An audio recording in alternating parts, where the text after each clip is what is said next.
ಮುಂದುವರಿಯೋದ್ರಲ್ಲಿ ನೀವು ಫೇಲ್ ಆಗಲಿಲ್ಲ, ಆದರೆ ನಿಮ್ಮ ಹೃದಯ ಇನ್ನೂ ಅವರನ್ನ ಮರ್ತಿಲ್ಲ. ಹಗಲೊತ್ತಲ್ಲಿ ನೀವು ನಗ್ತೀರ, ಆದರೆ ರಾತ್ರಿ ಹೊತ್ತಲ್ಲಿ ನಿಮ್ಮ ಹೃದಯ ಇನ್ನೂ ಅವರ ಹೆಸರನ್ನ ಬೀಸ್ಕೊಡುತ್ತೆ. ನೀವವರನ್ನ ಸಡನ್ನಾಗಿ ಕಳ್ಕೊಂಡಿಲ್ಲ, ನಿಧಾನವಾಗಿ, ಮೌನವಾಗಿ ಕಳ್ಕೊಂಡಿದ್ದೀರ. ಮತ್ತೆ ಅದು ತುಂಬಾ ನೋವು ಕೊಡುತ್ತೆ. ಕೆಲವರು ನಿಮ್ಮ ಜೀವನನ ಬಿಟ್ಟು ಹೋಗೋದೇ ಇಲ್ಲ, ನಿಮ್ಮೊಳಗೇ ಇರ್ತಾರೆ ಅವ್ರು ಹೋದ್ಮೇಲೂ ಕೂಡ. ಇನ್ನು ನೀವು ಅವರನ್ನ ಹಿಡ್ದಿಟ್ಕೊಂಡಿರೋದು ಭರವಸೆಯಿಂದಲ್ಲ, ಬಿಟ್ಕೊಡೋದು ಸುಳ್ಳು ಅನ್ಸೋದ್ರಿಂದ. ಈ ಪ್ರೀತಿ ಕೊನೆಯಾಗಬೇಕು ಅಂತ ಇದ್ದಿದ್ರೆ ಇಷ್ಟು ದಿನಗಳಾದ್ಮೇಲೂ ಕೂಡ ಇಷ್ಟು ಸೌಮ್ಯವಾಗಿರ್ತಿರ್ಲಿಲ್ಲ. ನಿಮ್ಮ ಕಣ್ಣುಗಳು ಕಾಯೋದನ್ನ ನಿಲ್ಸಿದವೆ, ಆದರೆ ನಿಮ್ಮ ಆತ್ಮ ಕಾಯೋದನ್ನ ನಿಲ್ಲಿಸ್ಲಿಲ್ಲ. ನೀವೀಗ ಅಳ್ತಿರೋದು ನೀವವರನ್ನ ಮಿಸ್ ಮಾಡ್ಕೋತಿದ್ದೀರಾ ಅನ್ನೋ ಕಾರಣಕ್ಕಲ್ಲ, ಆದರೆ ನಿಮ್ಮ ಹೃದಯ ಅವರನ್ನ ಇನ್ನೂ ಗುರುತಿಸ್ತಿದೆ ಅನ್ನೋ ಕಾರಣಕ್ಕೆ. ದೇವರು ಈ ಕಥೆನ ಎಂಡ್ ಮಾಡಿದ್ರೆ ಈಗ ನಿಮ್ಮ ಹೃದಯ ಶಾಂತವಾಗಿರ್ತಿತ್ತು.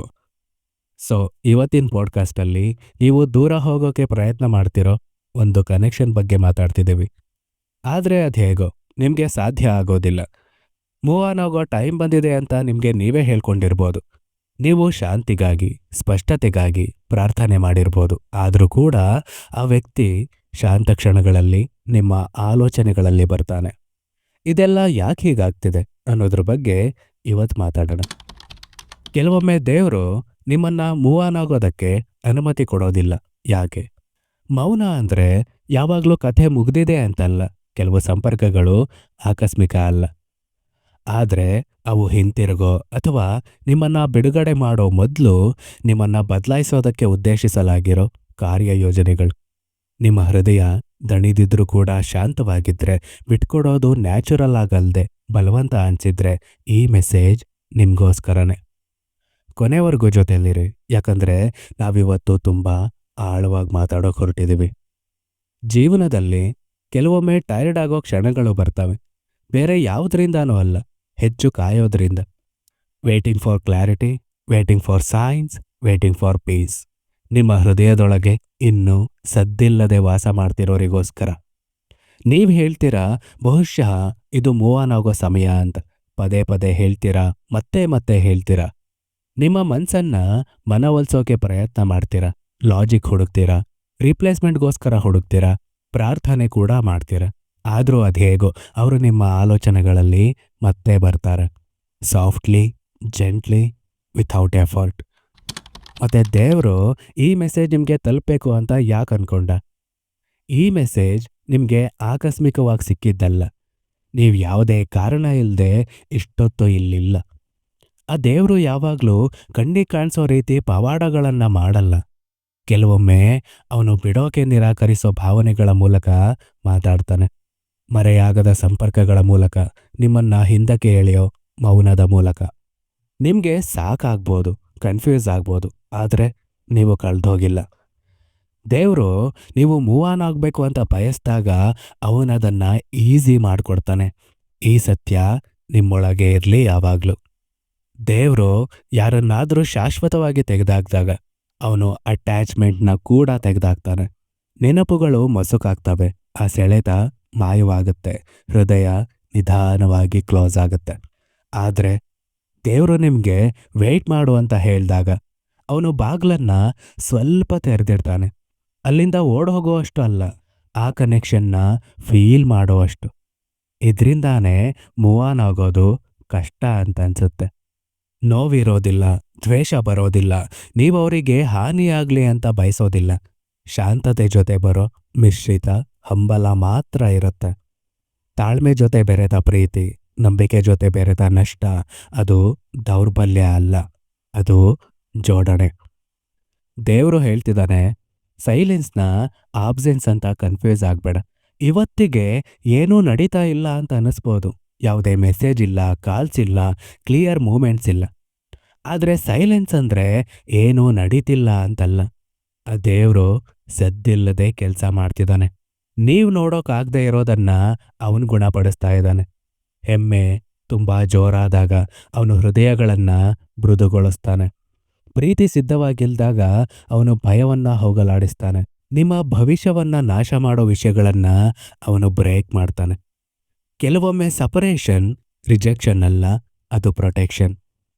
ಬೇಗನೆ ನಿಮ್ಮನ್ನ ಒಂದು ಮಾಡಿದ್ರೆ ಅದು ನಿಮ್ಮನ್ನ ಬ್ರೇಕ್ ಮಾಡ್ಬೋದು. ಆದ್ರಿಂದ ದೇವರು ನಿಮ್ಮ ಸ್ಟೋರಿನ ಅಲ್ಲಿಗೆ ಪಾಸ್ ಮಾಡ್ದ. ಅದನ್ನ ಎಂಡ್ ಮಾಡೋದಕ್ಕಲ್ಲ, ಬದಲಾಗಿ ಅದನ್ನ ಸರಿಪಡಿಸೋದಕ್ಕೆ. ಈ ಕನೆಕ್ಷನ್ ಆಕಸ್ಮಿಕವಾಗಿರ್ಲಿಲ್ಲ. ಕೆಲವರು ಪಾಠಗಳಾಗಿ ನಮ್ಮ ಜೀವನಕ್ಕೆ ಪ್ರವೇಶ ಮಾಡ್ತಾರೆ, ಕೆಲವರು ಕನ್ನಡಿಗಳಾಗಿ, ಕೆಲವರು ತಾತ್ಕಾಲಿಕ ಅಧ್ಯಾಯಗಳಾಗಿ, ಇನ್ನು ಕೆಲವರು ನಿಯೋಜನೆಗಳಾಗಿ. ಅವರು ಬರೋದು ನಿಮ್ಮನ್ನ ಸಮಾಧಾನ ಮಾಡೋದಕ್ಕಲ್ಲ, ನಿಮ್ಮನ್ನ ಎಚ್ಚರಗೊಳಿಸೋದಕ್ಕೆ ಬರ್ತಾರೆ. ಈ ವ್ಯಕ್ತಿ ನಿಮ್ಮನ್ನ ಬದಲಾಯಿಸಿದ್ರು, ನೀವೆಷ್ಟು ಆಳವಾಗಿ ಪ್ರೀತಿಸ್ಬೋದು ಅನ್ನೋದನ್ನ ನಿಮ್ಗೆ ತೋರಿಸಿದ್ರು, ನಿಮ್ಗೆ ತಿಳಿದೇ ಇರೋ ಭಾವನೆಗಳನ್ನ ತೆರೆದಿಟ್ರು, ಬೇರೆ ಯಾರೂ ತಲುಪೋಕ್ ಸಾಧ್ಯ ಆಗದೆ ಇರೋ ಆ ನಿಮ್ಮ ಆತ್ಮದ ಭಾಗವನ್ನ ಟಚ್ ಮಾಡಿದ್ರು. ದೇವರು ಈ ರೀತಿಯ ಜಾಗೃತಿಯನ್ನ ತಪ್ಪಾಗಿ ಅನುಮತಿಸೋದಿಲ್ಲ. ಟೈಮ್ ರಾಂಗ್ ಆಗಿದ್ರೂ ಕೂಡ, ನಂತರ ನೋವುಂಟು ಮಾಡಿದ್ರೂ ಕೂಡ, ಸಂದರ್ಭಗಳು ಅಸಾಧ್ಯ ಅನ್ನೋ ರೀತಿ ಅನ್ಸಿದ್ರು ಕೂಡ, ಈ ಸಂಪರ್ಕ ನಿಜವಾಗಿದೆ. ಈಗ ನಿಮ್ಮ ಆತ್ಮ ಬಿಟ್ಕೊಡೋದಕ್ಕೆ ನಿರಾಕರಿಸ್ತಿರೋದು ಯಾಕೆ? ನಿಮ್ಮ ಮನಸ್ಸು ಉತ್ತರಗಳನ್ನ ಬಯಸುತ್ತೆ, ನಿಮ್ಮ ಮನಸ್ಸು ನಿಯಂತ್ರಣವನ್ನ ಬಯಸುತ್ತೆ, ನಿಮ್ಮ ಮನಸ್ಸು ಕ್ಲೋಜರ್ನ ಬಯಸುತ್ತೆ. ಆದ್ರೆ ನಿಮ್ಮ ಆತ್ಮಕ್ಕೆ ಈಗಾಗಲೇ ಗೊತ್ತಿದೆ. ನಿಮ್ಮ ಆತ್ಮ ಟೈಮಿಂಗ್ನ ಅರ್ಥ ಮಾಡ್ಕೊಳ್ಳುತ್ತೆ, ನಿಮ್ಮ ಆತ್ಮ ಸತ್ಯವನ್ನ ಗುರುತಿಸುತ್ತೆ, ದೇವರು ಯೋಜಿಸಿರೋದನ್ನ ನೆನ್ಪಿಸ್ಕೊಳ್ಳುತ್ತೆ. ಹಾಗಾಗಿ ಲಾಜಿಕ್ ಇಲ್ಲಿ ಫೇಲ್ ಆಗುತ್ತೆ. ಹಾಗಾಗಿನೇ ಸಜೆಷನ್ ಇಲ್ಲಿ ಕೆಲಸ ಮಾಡಲ್ಲ. ಹಾಗಾಗಿನೇ ಗಮನನ ಬೇರೆ ಕಡೆ ಸೆಳೆಯೋದು ಆ ಕ್ಷಣ ಮಾತ್ರ ಸಹಾಯ ಮಾಡುತ್ತೆ. ಯಾಕಂದ್ರೆ ಇದು ಕೇವಲ ಎಮೋಷನಲ್ ಅಟ್ಯಾಚ್ಮೆಂಟ್ ಅಲ್ಲ, ಇದು ಸ್ಪಿರಿಚುವಲ್ ರೆಕಗ್ನಿಷನ್. ಗಮನ ಇಟ್ಟು ಕೇಳಿಸ್ಕೊಳ್ಳಿ. ಆ ದೇವರು ನಿಮಗೆ ಬೆನ್ನಟ್ಬೇಕು ಅಂತ ಹೇಳ್ತಿಲ್ಲ, ಬೇಡ್ಕೋ ಅಂತ ಹೇಳ್ತಿಲ್ಲ, ನಿಮ್ಮ ಘನತೆಯನ್ನ ಕಳ್ಕೊಳ್ಳಿ ಅಂತ ಹೇಳ್ತಿಲ್ಲ. ಕಾಯೋದು ಅಂದ್ರೆ ಬೆನ್ನಟ್ಟೋದಲ್ಲ, ಕಾಯೋದು ಅಂದ್ರೆ ನಂಬಿಕೆ. ಬಲವಂತ ಭಯದಿಂದ ಬರುತ್ತೆ, ಕಾಯೋದು ನಂಬಿಕೆಯಿಂದ ಬರುತ್ತೆ. ಯಾವುದಾದ್ರೂ ಒಂದು ನಿಜವಾಗ್ಲೂ ನಿಮಗಾಗಿನೇ ಉದ್ದೇಶಿಸಲಾದಾಗ ಅದನ್ನ ಕನ್ವಿನ್ಸ್ ಮಾಡಬೇಕಾಗಿಲ್ಲ, ನಿಮಗೆ ಸೇರಿದ್ದು ಯಾವುದೇ ಪ್ರೆಷರ್ ಇಲ್ಲದೆ ನಿಮ್ಮ ಹತ್ರ ಬರುತ್ತೆ. ಅವರು ನಿಮ್ಮ ಆಲೋಚನೆಗಳಿಗೆ ಯಾಕೆ ಹಿಂದಿರುಗ್ತಾನೆ ಇರ್ತಾರೆ. ಆಲೋಚನೆಗಳು ಯಾವಾಗಲೂ ರ್ಯಾಂಡಮ್ ಆಗಿರೋದಿಲ್ಲ. ಕೆಲವೊಮ್ಮೆ ದೇವರು ಆಲೋಚನೆಗಳನ್ನ ಜ್ಞಾಪನೆಗಳಾಗಿ ಬಳಸ್ತಾನೆ, ನಿಮಗೆ ತೊಂದರೆ ಕೊಡೋದಕ್ಕಲ್ಲ, ಬದಲಾಗಿ ನಿಮ್ಮನ್ನ ಬಲಪಡಿಸೋದಕ್ಕೆ. ನಾನು ಮೂವ್ ಆನ್ ಹೋಗ್ತೀನಿ ಅಂತ ಭಾವಿಸ್ದಾಗ್ಲೆಲ್ಲ ಏನೋ ಒಂದು ನಿಮ್ಮನ್ನ ಹಿಂದೆ ಎಳೆಯುತ್ತೆ, ಭಾವನಾತ್ಮಕವಾಗಿ ಅಲ್ಲ, ಆಧ್ಯಾತ್ಮಿಕವಾಗಿ. ಆ ಸೆಳೆತ ಏನಾದರೂ ಮಾಡು ಅಂತ ಹೇಳ್ತಿಲ್ಲ, ಬದಲಾಗಿ ಹೊಂದಾಣಿಕೆಯಿಂದ ಇರು ಅಂತ ಹೇಳ್ತಿದೆ. ದೇವರ ಮೌನ ನಿರಾಕರಣೆಯಲ್ಲ, ಮೌನ ದೇವರ ತರಗತಿ ಕೋಣೆ. ಮೌನದಲ್ಲಿ ನಂಬಿಕೆ ಬೆಳೆಯುತ್ತೆ, ಅಹಂಕಾರ ಸಾಯುತ್ತೆ. ದೇವರು ನೀವು ಮೂವ್ ಆನ್ ಆಗಬೇಕು ಅಂತ ಬಯಸಿದ್ರೆ ಅವನು ಡೋರ್ನ ಸಂಪೂರ್ಣವಾಗಿ ಕ್ಲೋಸ್ ಮಾಡ್ತಾನೆ. ನೀವು ಚಿಂತೆ ಮಾಡಲ್ಲ, ಯಾವುದೇ ಸೆಳೆತ ಇರೋದಿಲ್ಲ, ನೀವು ಕೇರ್ ಮಾಡೋದಿಲ್ಲ. ಆದ್ರೆ ಅವನು ಹಾಗೆ ಮಾಡಲಿಲ್ಲ, ಯಾಕಂದ್ರೆ ಕೆಲವು ಬಾಗಿಲುಗಳು ಮುಚ್ಚೋದಿಲ್ಲ, ಪಾಸ್ ಆಗ್ತವೆ ಅಷ್ಟೆ. ಈ ಕನೆಕ್ಷನ್ ನಿಮ್ಮನ್ನ ಸಿದ್ಧಪಡಿಸ್ತಿದೆ. ಪ್ರತಿಯೊಂದು ರಿಯೂನಿಯನ್ಗೂ ಮೊದಲು ಪ್ರಿಪರೇಷನ್ ಬರುತ್ತೆ. ಹಾಗಾಗಿ ದೇವರು ನಿಮಗೆ ಸ್ವಾಭಿಮಾನ, ಭಾವನಾತ್ಮಕ ಶಕ್ತಿ, ನಿಯಂತ್ರಣ ಇಲ್ಲದೆ ಇರೋ ಪ್ರೀತಿ, ಸ್ವಾಧೀನ ಇಲ್ಲದೆ ಇರೋ ಶಾಂತಿ ಬಗ್ಗೆ ಕಲಿಸ್ತಿರ್ಬೋದು. ಈ ಸಂಬಂಧ ಕೇವಲ ರೊಮ್ಯಾನ್ಸ್ ಬಗ್ಗೆ ಅಲ್ಲ, ನೀವೇನಾಗ್ತೀರಾ ಅನ್ನೋದ್ರ ಬಗ್ಗೆ. ಪ್ರೀತಿ ಯಾವಾಗಲೂ ಯೂನಿಯನ್ ಬಗ್ಗೆ ಅಲ್ಲ, ಅದು ಟ್ರಾನ್ಸ್ಫಾರ್ಮೇಷನ್ ಬಗ್ಗೆ ಆಗಿರುತ್ತೆ. ಹಾಗಾದ್ರೆ ನೀವು ಮೂವ್ ಆನ್ ಆಗಬೇಡಿ ಅಂತ ಹೇಳ್ತಿರೋ ದೇವರ ಚಿಹ್ನೆಗಳ್ಯಾವು? ಗಮನ ಇಟ್ಟು ಕೇಳಿಸ್ಕೊಳ್ಳಿ. ನೀವು ಅವ್ರ ಬಗ್ಗೆ ಯೋಚನೆ ಮಾಡಿದಾಗ ನಿಮಗೆ ಶಾಂತಿ ಅನ್ಸುತ್ತೆ, ಅವ್ಯವಸ್ಥೆ ಅಲ್ಲ. ನೀವು ತಾಳ್ಮೆ ಬಗ್ಗೆ ಕಲಿತೀರ, ಅಟ್ಯಾಚ್ಮೆಂಟ್ ಬಗ್ಗೆ ಅಲ್ಲ. ಇವು ನಷ್ಟದ ಚಿಹ್ನೆಗಳಲ್ಲ, ಇವು ದೈವಿಕ ಸಮಯದ ಚಿಹ್ನೆಗಳು. ದೇವರು ನೀವೀಗ ಏನ್ ಮಾಡಬೇಕು ಅಂತ ಬಯಸ್ತಿದ್ದಾನೆ. Focus on yourself. ಬೆಳವಣಿಗೆ ಅಂದ್ರೆ ಸಿದ್ಧತೆ. ನಿಮ್ಮ ಹೃದಯನ ಕಲ್ ಮಾಡ್ಕೋಬೇಡಿ, ನಿಮ್ಮ ಭಯನ ರಿಲೀಸ್ ಮಾಡಿ. ಪ್ರೀತಿನಲ್ಲ, ಭಯ ಆಶೀರ್ವಾದವನ್ನ ತಡೆಯುತ್ತೆ. ನಿಮ್ಮ ದಣಿದ ಹೃದಯಕ್ಕೆ ಒಂದು ಸಂದೇಶ: ನೀವು ದಣಿದಿದ್ರೆ ವಿಶ್ರಾಂತಿ ತಗೊಳ್ಳಿ, ನೀವು ಕನ್ಫ್ಯೂಸ್ ಆಗಿದ್ರೆ ನಂಬಿ, ನೀವು ಒಂಟಿಯಾಗಿದ್ರೆ ದೇವರು ನಿಮ್ಮ ಜೊತೆಲಿದ್ದಾನೆ ಅನ್ನೋದನ್ನ ನೆನ್ಪಿಟ್ಕೊಳ್ಳಿ. ಈ ಪ್ರೀತಿನ ಕಳಿಸಿದ್ದು ನಿಮ್ಮನ್ನ ನಾಶ ಮಾಡೋದಕ್ಕಲ್ಲ, ನಿಮ್ಮನ್ನ ಜಾಗೃತಗೊಳಿಸೋದಕ್ಕೆ. ಮತ್ತೆ ದೇವರು ಯಾವುದನ್ನ ಪ್ರಾರಂಭಿಸಿದಾನೋ ಅದನ್ನ ಅವನೇ ಮುಗಿಸ್ತಾನೆ. ಫೈನಲ್ ಮೆಸೇಜ್: ಈಗ ನಿಮ್ಮ ಕಣ್ಮುಚ್ಚಿ ನಿಧಾನವಾಗಿ ಉಸಿರು ತಗೊಳ್ಳಿ ಮತ್ತೆ ವಿಡಿಯೋನ 1 ನಿಮಿಷ ಪಾಸ್ ಮಾಡಿ ಮತ್ತೆ ನಿಮ್ಮ ಹೃದಯ ಈಗ ಏನ್ ಫೀಲ್ ಮಾಡ್ತಿದೆ ಅನ್ನೋದನ್ನ ಗಮನಿಸಿ. ಇದನ್ನ ಕೇಳ್ತಿರೋವಾಗ ಯಾರ್ದೋ ಒಬ್ರು ಮುಖ ನಿಮ್ಮ ಮನ್ಸಲ್ಲಿ ಕಾಣಿಸ್ಕೊಂಡ್ರೆ ಅದು ಮುಖ್ಯವಾದದ್ದೇ ಆಗಿರುತ್ತೆ.